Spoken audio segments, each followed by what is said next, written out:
Prophet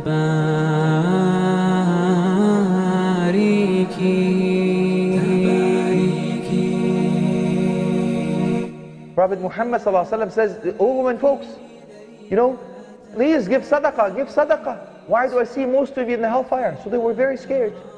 What did he do? They said, "Okay, take the gold, take the whatever it is, we're giving sadaqah." But they asked him why. He said two things. One, you slander your husband, you bad mouth, you say bad things, you curse him a lot. And the second thing was, you actually disregard the good things he does for you, or you don't remember them, or you don't appreciate them, or you don't recognize them, or you don't admit them, that your husband does something good. The hadith says, he is good to you all the time. He makes one mistake. What happens? And what do you say? "I've never seen any good from you. I should have never married you, and you were a loser from the first day I met you." La hawla wa la quwwata illa billah. You have to stay away from these two characters, inshallah. Sayyidina Ibrahim alayhi salam, when he visited Ismail alayhi salam in the beginning, and he knocked on the door and he said, "How is your life?" So she started to complain about everything, every aspect of her life. This and that is difficult for us. Sayyidina Ibrahim alayhi salam is relaying the message onto Ismail alayhi salam's wife. He says, "When your husband comes home, tell him that the man, the wayfarer, the traveler says, change the doorstep of your home." So when Ismail alayhi salam came home, his wife is now telling him that one man, a wayfarer, came and visited his house going, and he's left a message for you. He says, change the doorstep of your home. So he divorced his wife. He married another wife, and again, Sayyidina Ibrahim alayhi salam, he comes to visit, and he has, alhamdulillah, a beautiful wife. How is it going? And she did not complain about anything. Alhamdulillah, we're content. Whatever Allah gives us and grieves us, by all means do so, and we are good and all of that stuff. Alhamdulillah Rabbil Alameen. He says, tell your husband when he comes back, hold on and be steadfast on the doorstep of your home. And he kept her. So again, Ukhti, are you a complainer? Are you content? And so on and so forth.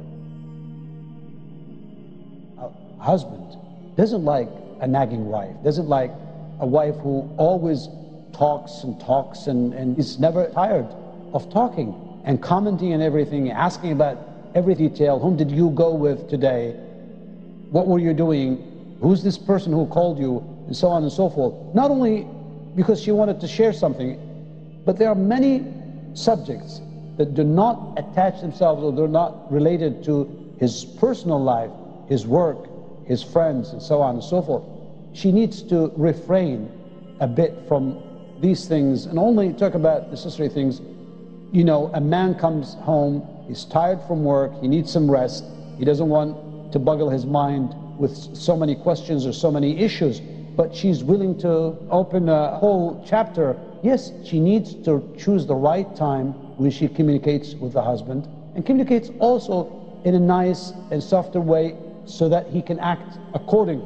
And I think once she's the one who has the key for a successful conversation, a successful communication with the husband, and therefore she needs to look after the tongue.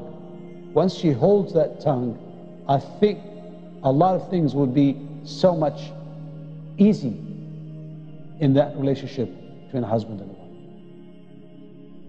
Let me give you something that is, mashallah, is beautiful. Prophet Muhammad sallallahu alayhi wasallam said, have I not told you about the women in Jannah? Among them, he says, if a woman is angry with her husband, or her husband is angry with her, she knocks on the door, says, La aduqu ghamdan, I will not go to sleep unless you are pleased with me. Says, she is in heaven. Ya salam. Isn't that a beautiful thing, Ukhti? So how is your relationship with your husband? Khadija radiallahu anha wa ardaha. How was she to Prophet Muhammad sallallahu alayhi wasallam? She was there and she supported him. She says, she believed in me where nobody else did. She supported me when everybody else did not. So I want you to be like Khadija, ya ukhti, radiallahu anha. Please understand, wallahi, remember when I told you don't kick a man when he's down? I'm telling you a true story now. I remember one time I went through difficulties. But you know, my wife, she sold her gold. You know, I know how much you love gold, ukhti. I went through difficulties, whatever that may be, that difficult time. And she didn't kick me when I'm down, just like Khadija radiallahu anha. She was there for him, supported him. And I can tell you, when my wife especially looked after my mother, wallahi, I will never forget that. Her stock went through the roof, ya akhi and ukhti. Please understand. Somebody else, ukhti, will come and deal with you the same as you've dealt with this man. Somebody will marry your son and will do the same thing to you. How a man allows his wife to go out the house with perfume. How he allow his wife to go out without her hijab. How he let his wife to go out just mixing with men. How the man just allow his wife to do that? The Prophet ﷺ gave a name for that man. Dayyuth. This is the man, he don't mind his wife shaking hands with men. He don't mind his wife sitting down next to the men being chummy with them. He don't mind leaving his wife in khalwa with another man. He don't mind his wife leaving the house with lipstick and perfume on and all that in the door. How the man let his wife leave like that? He is the youth. And the Prophet ﷺ said, the man that is the youth, Allah won't even look at him on the day of judgment. He won't even look at you.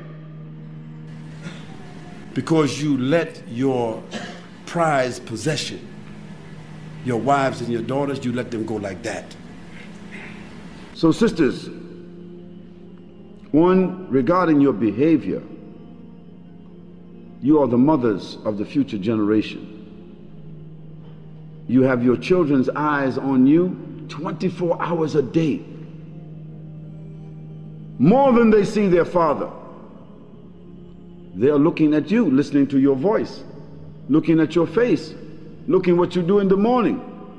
If you don't pray, do you think your children will pray?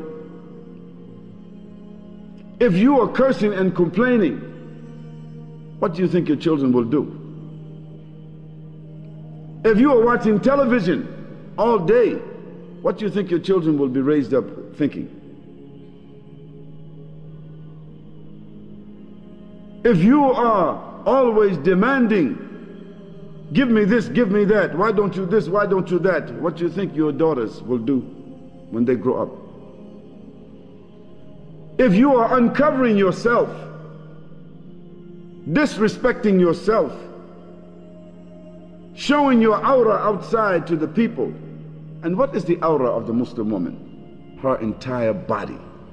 The Messenger of Allah sallallahu alaihi wasallam, one time he passed through his masjid and he passed by some women and he said to them, "O women, verily Allah subhanahu wa ta'ala allowed me to see into the hellfire, and I saw that many of its inhabitants was women." And they said, "Ya Rasulullah, how come?" He said, "Because they are given to cursing, complaining and spreading gossip, and they are also ungrateful to their husbands, so that if their husband gives them everything, when they become angry with him, they say, 'You never give me nothing.'" Our sisters should guard themselves and control themselves and understand that they are the flowers of Islam. They are also the handmaidens of Allah subhanahu wa ta'ala. So my sisters, inside of your homes, keep your home clean, keep yourself clean, keep your children clean. Make your husband feel good and relaxed when he comes home. Don't meet him at the door badgering him. "Where have you been? Where is the groceries? Where's the money? What you promised me? Who you talking to?" Take care of him and be grateful to Allah subhanahu wa ta'ala, especially if he's a believer and he is praying. And I'd like to remind our brothers that none of us, if we were given the awesome responsibility, could do what the women do.